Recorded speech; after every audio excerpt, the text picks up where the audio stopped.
don't look at this like we that fine or not. Can go live like this. House of Representatives to probe land allocation in the FCT.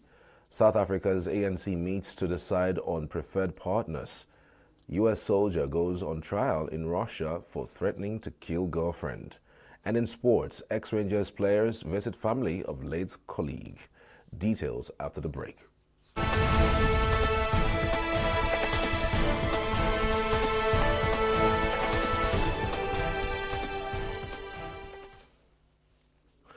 The Minister of Finance and Coordinating Minister of the Economy, Wale Edun, has presented the projected cost implications of implementing a new national minimum wage to President Bola Tinubu. Accompanied by the Minister of Budget and National Planning, Atiku Bagudu, Edun delivered the cost analysis to President Tinubu at the presidential villa in Abuja. After the meeting, Edun confirmed the submission to State House correspondents, reassuring the public that there is no cause for alarm. Edun's submission came in response to a 48-hour ultimatum issued by President Tinubu on Tuesday during a meeting with the government's negotiation team on the new minimum wage led by Secretary to the Government of the Federation, George Akume. The meeting also included the Ministers of Finance, Budget and National Planning, Labour and Information, along with the Group Managing Director and Chief Executive Officer of the Nigeria National Petroleum Company Limited. This development follows a nationwide strike by organized labour, including the Nigerian Labour Congress and Trade Union Congress, which demanded an increased minimum wage and a reversal of the recently increased electricity tariffs. The strike was suspended on Tuesday for 5 days after Labour Union leaders and the federal government agreed to resume negotiations and finalize a new minimum wage within a week. The symbolic presidential pronouncement of May 29, 2023, "Subsidy is gone," has remained a talking point for some time now, which is not ending anytime soon. The controversy came to light again following recent media reports insinuating that the federal government has made provisions of 5.4 trillion naira for fuel subsidy payments in the 2024 budget, which has now been denied by Special Presidential Advisor Bayo Onanuga. Signature TV in this report delves into the unending controversy surrounding the removal subsidy. In his inaugural speech on May 29, 2023, President Tinubu announced the removal of fuel subsidy. The fresh subsidy is gone. That singular pronouncement has led to the sharp inflation increase of over 33%, with food inflation reaching 40%, pushing basic necessities out of reach for many Nigerians. This policy change has remained contentious, with ongoing debate and unclear communication from the presidency regarding the subsidy payments. In February 2024, the International Monetary Fund, IMF, confirmed that Nigeria had covertly reinstated the subsidy, contrary to its directive to eliminate all subsidies to free up funds for government operations. Among the visible fallout of the subsidy removal is the continuous rise in the fuel prices, which surged from 185 naira per litre to 400 naira per litre and eventually to over 800 naira per litre. At the moment, the commodity is selling over 800 naira a litre in many parts of the country. Although the government indicated that prices would fluctuate post-subsidy removal, fuel prices have consistently risen, even as global crude oil prices fluctuate. A Signature TV investigation in September revealed that despite President Tinubu's assurances that the subsidy was abolished, the federal government paid 169.4 billion naira as a subsidy in August to maintain the pump price at 620 naira per litre. Documents from the Federal Accounts Allocation Committee, FAAC, showed that in August 2023, Nigerian Liquefied Natural Gas, NLNG, paid $275 million as dividends to Nigeria via NNPC Limited. Out of this, NNPC used $220 million, that's about 169.4 billion naira at 770 naira to a dollar, to cover the PMS subsidy and held back $55 million illegally.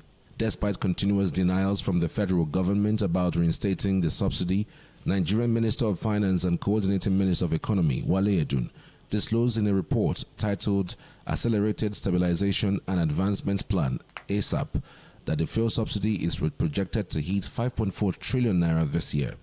This disclosure, presented to President Bola Tinubu on June 4, 2024, included an executive order to support the plan.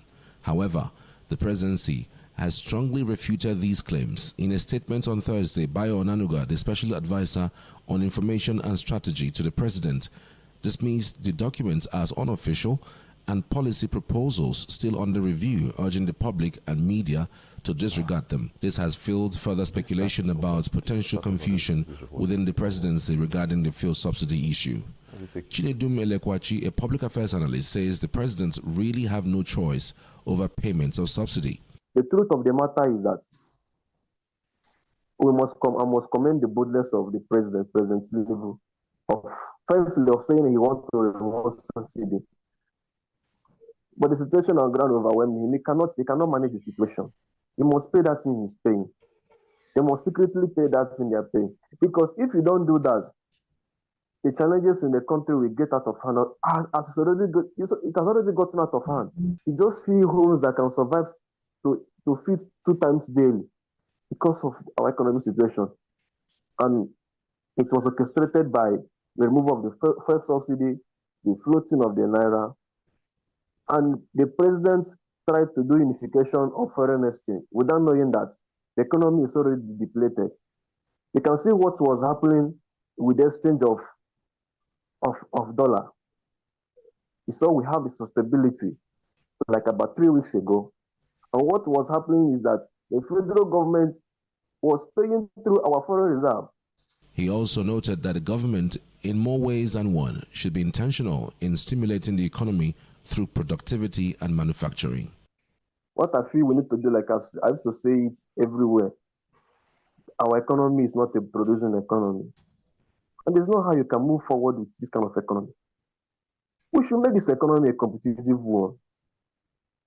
A competitive one that there is no hand that will be idle. Every hand in Nigeria must be working, must be producing something to contribute to the growth of the economy.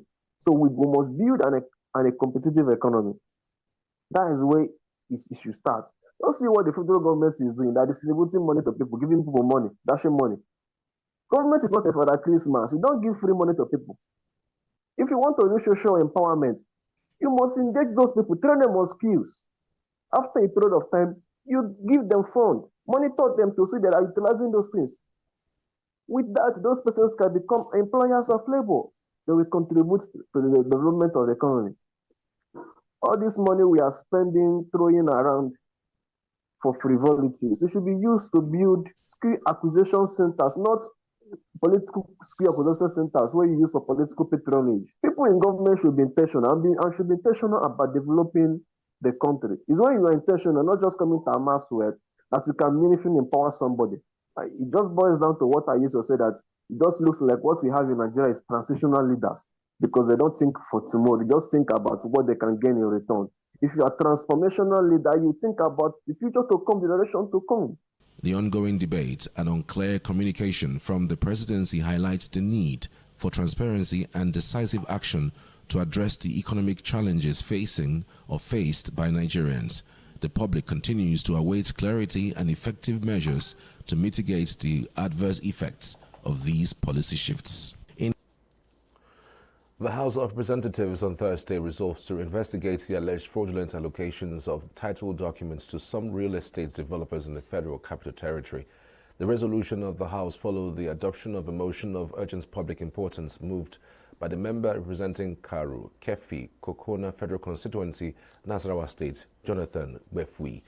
Moving the motion, Wefwi wondered why or how the Director of Lands or any official of the Federal Capital Territory Development Administration issued the rights of occupancy, purportedly in the name of the FCT minister at a time when the office of the minister was vacant. He observed that some of the beneficiaries of the alleged fraudulent allocations are already using them to forcibly grab disputed land, which he said is a recipe for conflict, insisting that the title documents of any such land that were fraudulently issued or procured should not stand in the interest of the public. The Deputy Speaker, Benjamin Kalu, who presided over plenary in the absence of the Speaker, Tajuddin Abbas, directed the Committee on FCT to investigate all allocations of land in the name of the FCT Minister between January and August 2023. The Bauchi government says the ongoing demolition of illegal makeshift structures would enhance security network in the state capital. The Commissioner for Internal Security and Home Affairs, Abdulmumin Bununu, in a news conference on Thursday, said the exercise was prompted by credible intelligence on activities of criminal elements hibernating in some of the structures on the roadside and other strategic locations in the metropolis. Also speaking, Amina Katungum, the Commissioner for Land and Survey, said this Governor Bala Mohammed had directed the relocation of the affected businesses to a designated area to continue with their businesses. While soliciting support for government's programs, Katagum said the exercise would address security challenges in the state. The presidential candidate of the Labour Party in the 2023 general elections and the principal mentor of the obedience movement in Nigeria, Peter Obi, says the group is beyond the political party.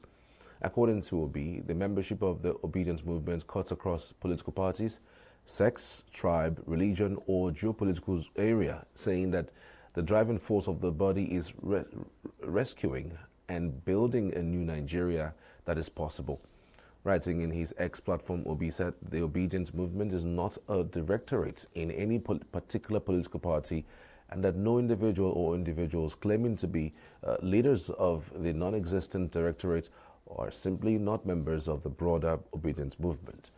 The former Anambra State Governor said obedient movement is far beyond a particular political party, saying it is a diverse and inclusive collective that transcends traditional political, religious, and ethnic affiliations. The movement, he added, is not domiciled within any particular party or headquartered in any particular party of the country, as its membership spans across Africa and the globe, comprising individuals from various backgrounds, including rural communities, public, private, and corporate entities, united by a shared vision for a new and a better Nigeria. The Nigerian Railway Corporation, NRC, has revealed that the technical hitch experienced on the Abuja-Kaduna train routes on Wednesday evening was due to the removal of the track fastening clips by vandals. A statement signed by the Deputy Director of Public Relations, Yakub Mahmoud, explained that the vandals had removed the track fastening clips, which led to the derailment at the Asham railway station in Kaduna State. The statement adds that the NRC management remains resolute towards ensuring the safety of our valued passengers in the entire system. Recall that a train traveling from Abuja to Kaduna derailed at Asha station, which left many passengers stranded in the Federal Capital Territory, Abuja. Mahmoud, however, said that all passengers on board were safely returned to Abuja and that their tickets remain valid for a subsequent journey within 2 weeks. The NRC management also apologized for the inconvenience caused, assuring that it remains committed to ensuring the safety of its passengers. The Pension Fund Operators Association of Nigeria, PENOP, has recommended inflation-indexed bonds for investment of pension assets to hedge against devaluation of the assets. According to PENOP, issuing inflation-indexed bonds will also protect the savings of the country from inflation and devaluation. Speaking during the fourth PENOP National Assembly retreat organized for members of the House Committee on Pensions and members of the Senate Committee on Establishment of Public Service in Lagos, a member of the PENOP, Dave Oduanu, a member of PENOP, said that the practice is carried out by governments in some countries across the world to track inflation rate. Oduanu stated that in other countries there were bonds that governments issued where the coupon tracks inflation rate and indexed at inflation plus 2%, such that when inflation is 14%, the bond will yield 16%. Governments, he said, can create more infrastructure funds to invest the pension assets as real estate assets can hedge against inflation. Some migration stakeholders have underscored the need for positive collaboration among actors to enhance migration grievance governance and management in Nigeria. They expressed this view at a two-day technical working group workshop on migration and development in Abuja on Wednesday. The Federal Commissioner, National Commission for Refugees, Migrants and Internally Displaced Persons, Tijani Ahmed, said the aim of the meeting was to update the group on the progress of the National Migration Policy Review. Ahmed explained that the goal was to initiate and ensure a unified and effective national migration policy review. He also said that the commission intended to expand the review scope by identifying emerging migration trends, challenges, and opportunities that might not have been adequately addressed in the initial review plan.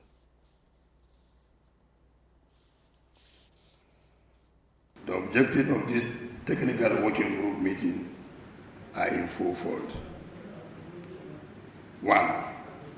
We aim to update the technical working group on the progress of the National Migration Policy Review so far. This includes sharing insights gained from the inception meeting and the capacity building workshop. Your awareness and understanding of our journey so far are crucial for informed decisions. We seek your valuable inputs, feedback, and recommendations. By engaging with the United Nations Network on Migration Country Team and drawing from your collective expertise, we aim to create a well-informed and inclusive review process. Your contributions will help us shape a policy that addresses the needs and challenges of the stakeholders. The world is constantly changing, and our policies must adapt these changes to remain effective and efficient. The German ambassador, Annette Günther, said that Germany was committed to safe, orderly, and regular migration. Günther was represented by Roli Uku, Desk Officer, Migration, Press, and Communication. According to her, a review of the national migration policy is proof of the commitment of the Nigerian government to capture new realities arising from the implementation of the policy in the last 8 years. Nigeria, as we all know, is characterized as all three: a country of origin, transit, and destination, and since 2015 has implemented its national migration policy as reference to all stakeholders across tiers of migration management, including issues of human rights, migrant remittances, and challenges of return and reintegration of migrants, amongst others, and its contribution to national development. Migration is neither bad nor new. It has always existed. However, migrating through irregular routes and the resulting dangers such as migrant smuggling, human trafficking, and disinformation about the opportunities abroad are the problem. The director of Enugu State Fire Service, Ogudiri Oha, has described the widely reported fire outbreak at the Kenyatta Timber Markets, Enugu, as false. Oha, who spoke to Signature TV off camera, said no such incidents happened in the market and that his men never went to the market on account of any fire outbreak as falsely reported in the media. A visit to the market also indicated that no such incidents happened in the market, as traders who spoke to our crew stated that there was no incident in the timber market. A trader who pleaded anonymity, however, revealed that one of the machines at the timber market caught fire and was quickly put out, and that it did not escalate or lead to any shop being burnt. Still to come, South Africa's ANC meets to decide on preferred partners. Join us for details and more after the break.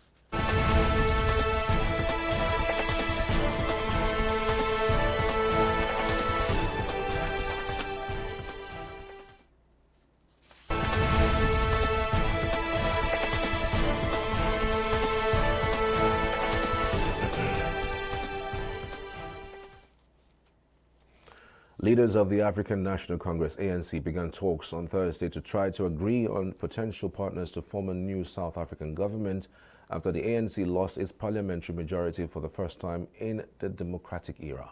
The former liberation movement, which has run South Africa since it swept to power with Nelson Mandela at the helm in the 1994 election that marked the end of apartheid, was punished for its checkered record in last week's election. Though it remains the largest party, the ANC can no longer govern alone and has signaled that it would seek to form a government of national unity with a wide range of parties. The stakes are high for South Africa, which has been struggling with sluggish economic growth, high levels of poverty and unemployment, persistent racial wealth divides, severe power shortages, and political corruption. Military vehicles and soldiers arrived for final D-Day rehearsals as the sun rose on the beach of Arromanches Bains in Normandy on Thursday as part of ceremonies to mark the 80th anniversary of the D-Day landings. Britain's King Charles expressed his profound sense of gratitude to veterans who fought during the Normandy landings by Allied forces during World War II during a ceremony to commemorate the historic operation. Speaking to an audience of veterans and world leaders at the British Memorial in Versailles, Normandy Charles said it was the current generation's duty to remember the bravery and stories of the diminishing number of those who took part.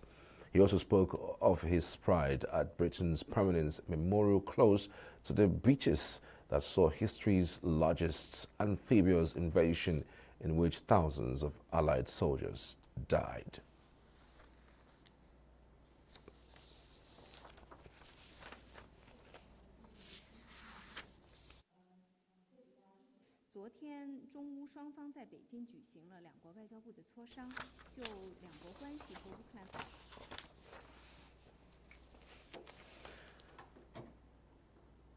The D-Day landing saw more than 150,000 Allied soldiers arrive in France by sea and air on June 6, 1944, to drive out the forces of Nazi Germany. China says it is committed to promoting talks for peace and facilitating a political settlement of the Ukraine crisis in its own way. Chinese Foreign Ministry spokeswoman Mao Ning made the remarks on Thursday in response to the visit to China by First Deputy Minister of Foreign Affairs of Ukraine, Andriy Sybiha, and the upcoming Ukraine Peace Summit in Switzerland. The foreign ministries of China and Ukraine had a consultation in Beijing and exchanged views on bilateral relations and the Ukraine crisis, among other issues. He referred to the information released by the Ministry of Foreign Affairs for more details, saying the Peace Summit in Switzerland have been repeatedly elaborating on China's position. Mao said China will continue working in its own way to promote peace talks and work with all sides to create more conditions for a political settlement of the Ukraine crisis. A U.S. soldier, Gordon Black, stationed in South Korea but detained in Russia on suspicion of stealing from his girlfriend and threatening to kill her, went on trial on Thursday. Black was detained on May 2nd in Vladivostok in Russia's Far East on suspicion of stealing from his Russian girlfriend. Citing local prosecutors, Russian independent media reported he had also subsequently been charged with threatening to kill her. Black, a U.S. Army staff sergeant posted at Camp Humphreys outside Seoul, pleaded guilty to theft in May. As his trial is in Vladivostok began, Black said he understood the charges against him and agreed to testify. When the judge asked if he admitted guilt, he was quoted as saying he would enter a plea later. The Interior Ministry said Black had met the Russian woman in South Korea and later traveled to Vladivostok to be with her. Testifying in court on Thursday, Black's girlfriend Alexandria Vasiuk said he had frequent outbursts of aggression and also had run-ins with Russian police prior to his detention. Russian President Vladimir Putin and Bolivian President Luis Arce met on Thursday on the sidelines of the St. Petersburg International Economic Forum. Putin is expected to conduct bilateral meetings with several representatives of foreign countries who are at the annual event in Russia's second-largest city. The Russian president is due to address a plenary session of the St. Petersburg Economic Forum on Friday. And elsewhere in Spain, Spain's Coast Guard on Thursday said 516 migrants had been rescued overnight off the coast of the Canary Islands. They were traveling from North Africa in 5 wooden boats and were taken by the Coast Guards to the islands of Tenerife, El Hierro, and Gran Canaria. At Gran Canaria's port of Anguiniguin, 159, including 8 women, 159 men, and 2 children aged 1 and 10, disembarked and were attended by the Red Cross. Compared to 2023, the Canary Islands has seen an increase in arrivals over the same period. This year, Interior Ministry data shows. Still to come, ex-Rangers veterans mourn fallen colleague. This and more sports stories after the break.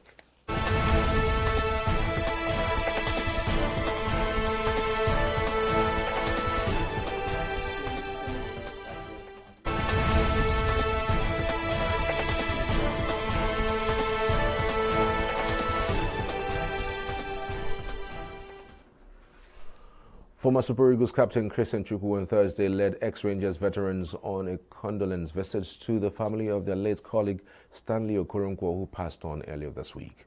Signature TV correspondent Ebenezer Odo, who was at the Enugu residence of the ex-Ranger player, caught up with the ex-superstars.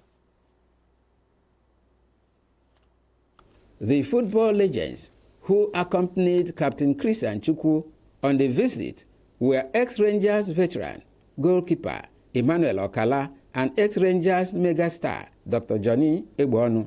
The football legends were received by the wife of their fallen colleague, Ifeoma Okoronkwo. Veteran goalkeeper Emmanuel Okala told Mrs. Okoronkwo that late Stanley Okoronkwo's death is not only a loss to her, but to his colleagues and football fans in Nigeria. Okala noted that late Stanley Okoronkwo was a star midfielder who joined them from the defunct Vasco da Gama Football Club of Enugu to become notable, adding that he contributed to their winning many victories as a team. Stanley was a beautiful player.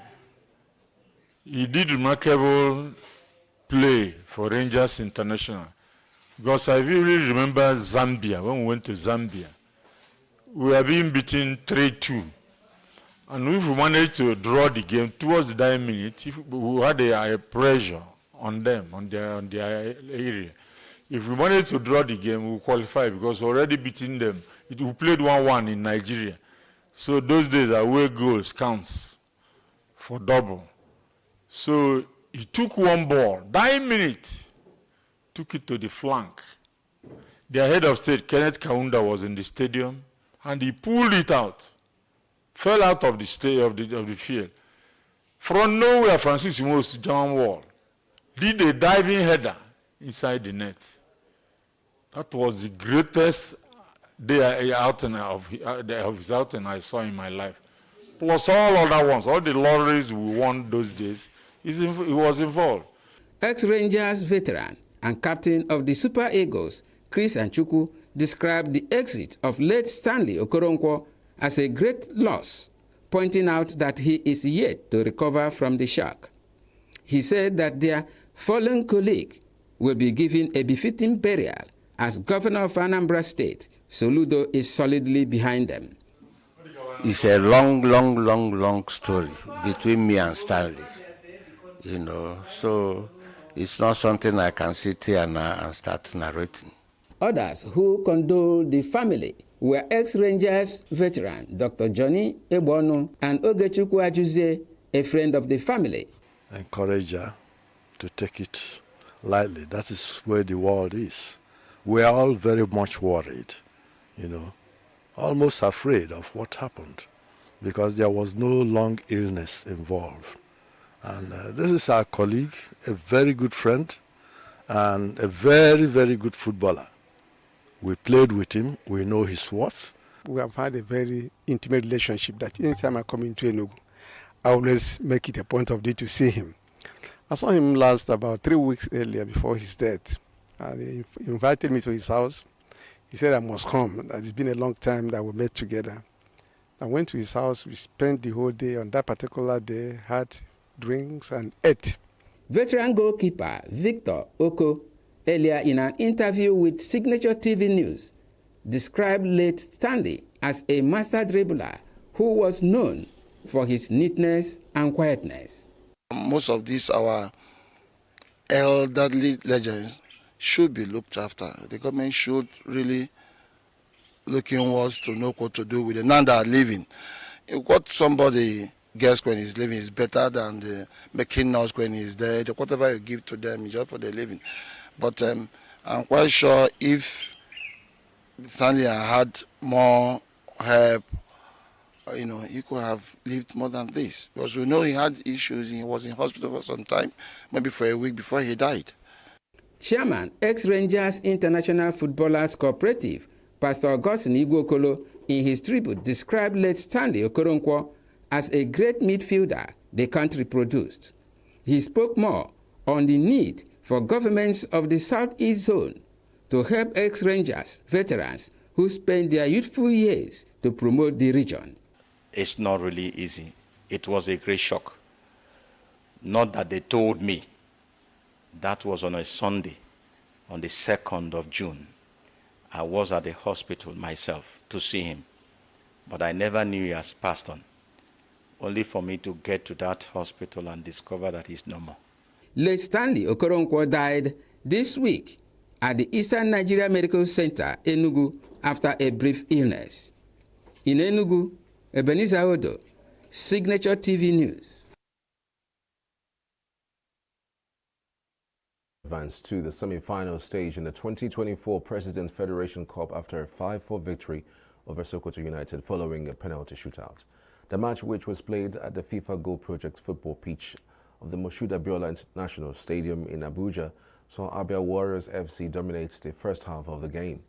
This paid off in the 25th minute when Adama Kizito of Sokoto United stopped a corner kick with his hand, giving the Abia side a penalty which Prince Okorie converted. Sokoto United FC later came into the game in the second half, and their efforts paid off in the 76th minute when Shehu Garba scored the equalizer, leaving both sides to work extra hard to outwit each other, but the game ended 1-1 apiece and penalties. Speaking after the match, coach Ike Shorumu of Abia Warriors FC, who expressed happiness over his team's performance, said the coaching crew deserved commendation for a job well done. Umar Mohammed, the general manager of Sokoto FC, also described his team's performance as fantastic in spite of the loss to their opponent. In another quarter-final game, the fairy tale of Inter Lagos FC came to an end as NNL side El Kanemi Warriors FC of Maiduguri won 2-1, while Keppi United FC defeated EFCC FC after a 4-3 penalty shootout after it ended goalless in regulation time, with Kano Pillars FC edging out Sunshine Stars FC 5-3 on penalties. Abia Warriors will confront Kano Pillars in the semi-finals match on June 19th. World Cup champion Lionel Messi is back in training with the Argentinian national team as they enter the final phase of their preparations for the 2024 Copa America. The team is gearing up for friendly matches against Ecuador and Guatemala, sharpening their skills and solidifying their strategy. Joining Messi on the field included Julian Alvarez, known for his speed and precision, who is expected to be a key player in the upcoming matches. Angel Di Maria, another forward with a wealth of experience, and Lautaro Martinez, a formidable striker, will be looking to add to his goal tally. Messi, the team's captain and talisman, seemed in high spirits during the training sessions after seen joking around with his teammates. His positive attitude and leadership are vital as Argentina aims to add another Copa America title to its illustrious history. With a blend of seasoned veterans and emerging talents, Argentina is poised to make a strong showing in the 2024 Copa America. The upcoming friendlies against Ecuador and Guatemala will be crucial in fine-tuning the performance ahead of the tournament. And elsewhere, 10 cities have been chosen as host cities for the Euro 2024, with Berlin's Olympic Stadium hosting the final. Home to Hertha Berlin, the Olympic Stadium is the tournament's biggest venue, boasting a capacity of 17,000. It has hosted every DFB Pokal final since 1985, as well as several high-profile games on the continent and international stage. Berlin hosted a 2006 World Cup final between Italy and France, and 9 years later, Barcelona beat Juventus to win the 2015 Champions League title. Apart from the final, the Olympic Stadium will stage 3 group stage matches, a round of 16 tie, and a quarter-final. The stadium was reconstructed to stage matches at the 2006 World Cup, and since 2010 has been the regular venue for Germany's Women's Cup final, as well as hosting American football, ice hockey, and music concerts. This will be the first major soccer tournament to be held solely in Germany since the 2006 World Cup, which sparked a wave of enthusiasm across the country and is fondly remembered as the summer fairy tale. The 2024 European Championship will take place from June 14th to July 14th, 2024, with 24 European teams taking part in its 17th edition of the tournament. Munich, Dusseldorf, Hamburg, Gelsenkirchen, and Leipzig will also host matches. And that's the news this hour. I'm Charles Pius. Thanks for watching.